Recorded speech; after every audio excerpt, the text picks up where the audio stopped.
kita langsung saja menyalin semua. Nah, di sini saya menggunakan data dari data keuangan.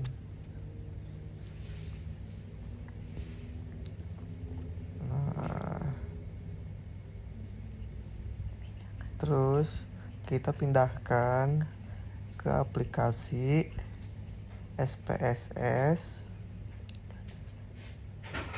Nah, di sini kita langsung masukkan saja data yang tadi kita salin. Nah, habis itu namanya kita ganti menggunakan variabel yaitu X1, X2, X3, dan Y. Nah, selanjutnya, X1-nya kita beri nama current ratio.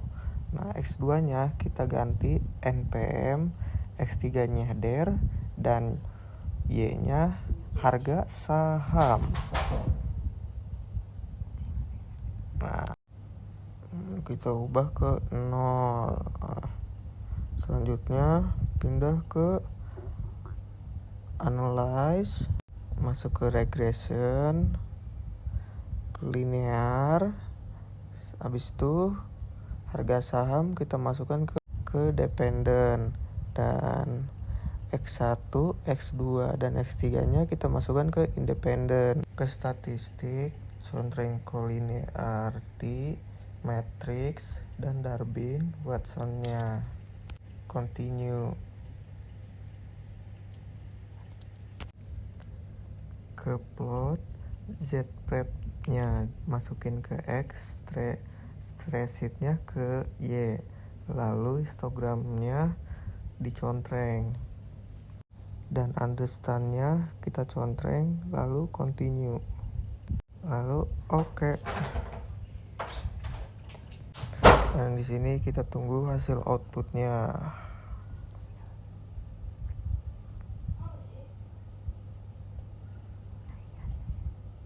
Nah, dan ini hasilnya dari uji asumsi klasik yang tadi.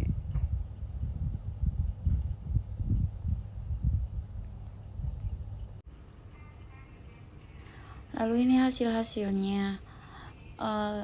Kita uji ke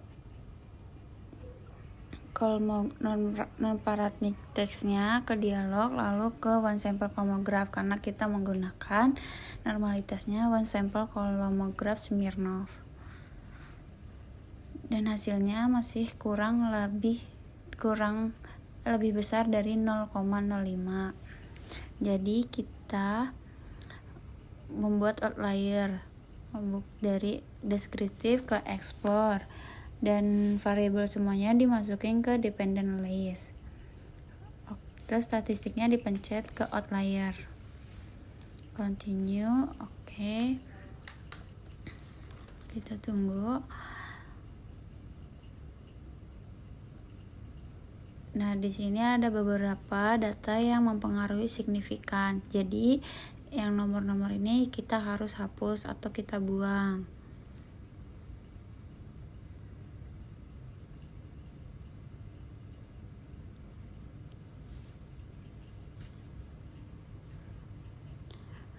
Untuk mencatatnya itu kita catat dulu di notepad.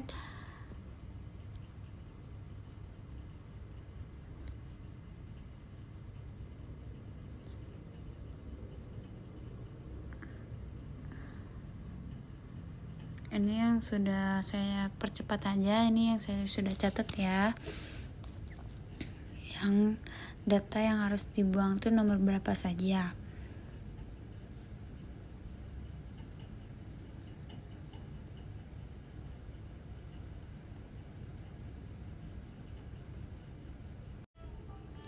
Kita urutkan aja yang lebih dari awal agar tidak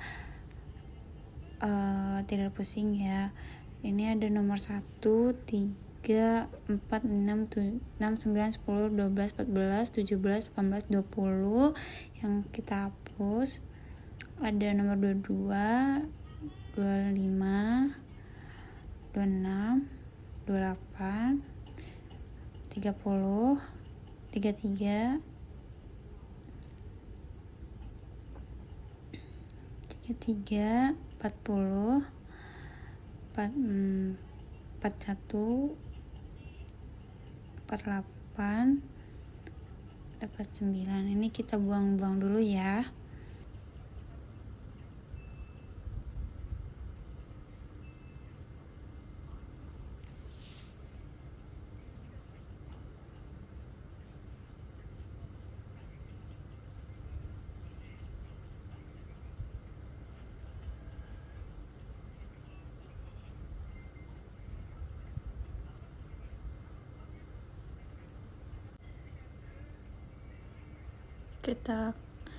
Kalau sudah kita cut dari data 88 jadi datanya 57.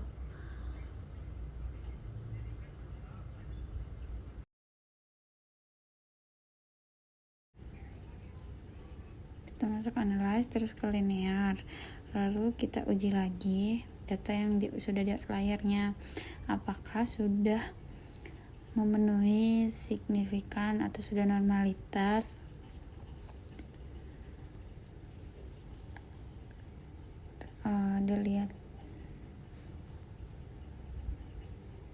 Dilihat dari histogramnya belum memenuhi dan paper plotnya juga belum memenuhi. Lalu kita dibutuhkan transform data, yaitu caranya transform ke converter variabel, lalu sininya kita menggunakan ln.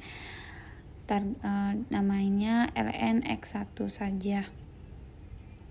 Lalu numeriknya pencet Alt, langsung cari ln. Kita cari dulu nih ln, lalu dimasukkan. Nah, dimasukin juga x1-nya. Kita oke aja. Transform lagi seperti sedia kala ya, x1 x sampai x3. Kalau y berarti tulis aja y. Kita percepat saja.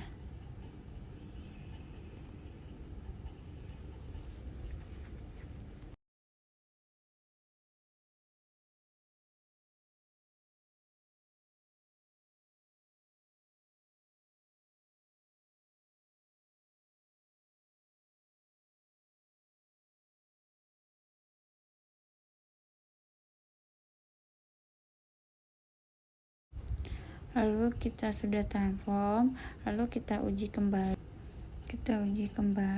Ke regression linear.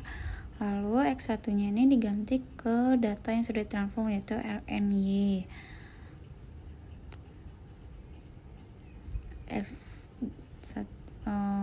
Dependennya dikeluarin dulu. Lalu x1-nya kita menggunakan data yang sudah ditransform dan x2-nya juga. Dan x3-nya tetap pakai data yang sudah di outlier saja. Oke, kita lihat hasilnya.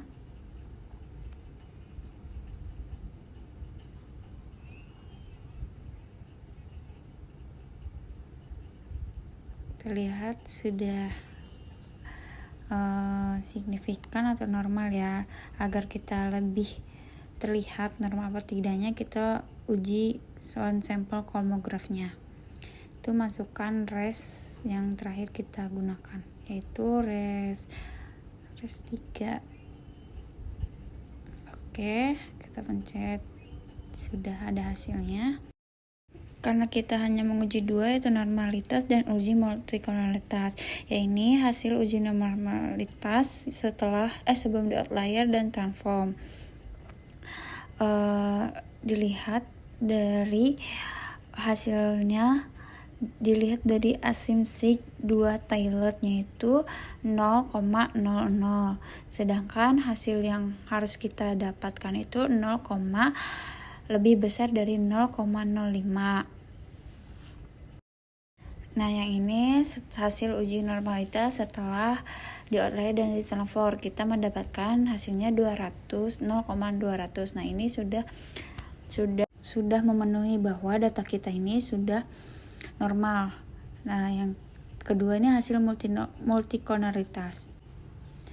Hasil multikolonialitas itu kan harus diketahui dari nilai toleransinya itu harus lebih besar dari 10, dan nilai punya kita ini sudah lebih besar dari 10, dan nilai FIF-nya itu kurang lebih dari 10. Artinya data kita ini tidak terjadi multikolonialitas.